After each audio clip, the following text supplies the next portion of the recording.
ഇത് പച്ചരിയും ഉലുവായും ഗ്രാമ്പും കൂടെ തലേന്ന് നമ്മൾ വെള്ളത്തിലിട്ട് കുതിർത്തതാണ്.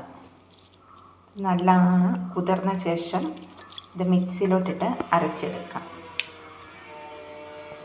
ഇത് നല്ല പേസ്റ്റ് രൂപത്തിൽ അരച്ചെടുത്തിട്ടുണ്ട്. ഇനി ഇതത് ഒരു പാനിനകത്തോട്ട് നമുക്ക് അടപ്പത്ത് വെച്ച് ചൂടാക്കാം.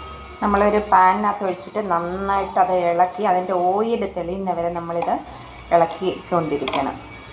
ഉലുവയൊന്ന് നന്നായിട്ട് ചൂടായി കഴിയുമ്പോൾ അതിനകത്തോട്ട് 1 സ്പൂൺ തേയിലപ്പൊടി ഇട്ടിട്ട് തേയില വെള്ളം കൂടെ ഒഴിക്കണം. ഒരു ഗ്ലാസ്സിനകത്തോട്ട് തേയില ഇട്ട് കലക്കിയിട്ട് ആ തേയില വെള്ളം കൂടെ ഒരു ഗ്ലാസ് ഒഴിച്ചിട്ട് ഇതിനകത്തോട്ടിട്ട് നന്നായിട്ടൊന്ന് വെന്ത് കുറുകി വരണം.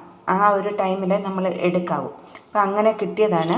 അങ്ങനെ അരിച്ചെടുത്ത് വെച്ചേക്കുന്നതാണ് ഇത്. ഇതിനകത്തോട്ട് 1 സ്പൂൺ ഷാമ്പൂ കൂടെ ഒഴിക്കണം.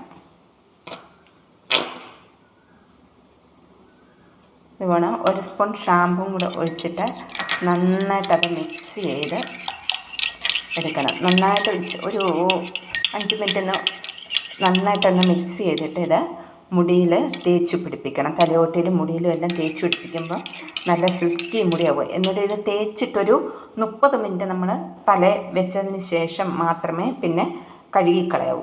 അതിന് ശേഷം കുളിച്ചാൽ മതി. ഒരു 30 മിനിറ്റ് നല്ല സിൽക്കി മുടിയായിട്ട് തന്നെ നമുക്ക് കിട്ടും. അത് ചെയ്ത് നോക്കുക കേട്ടോ.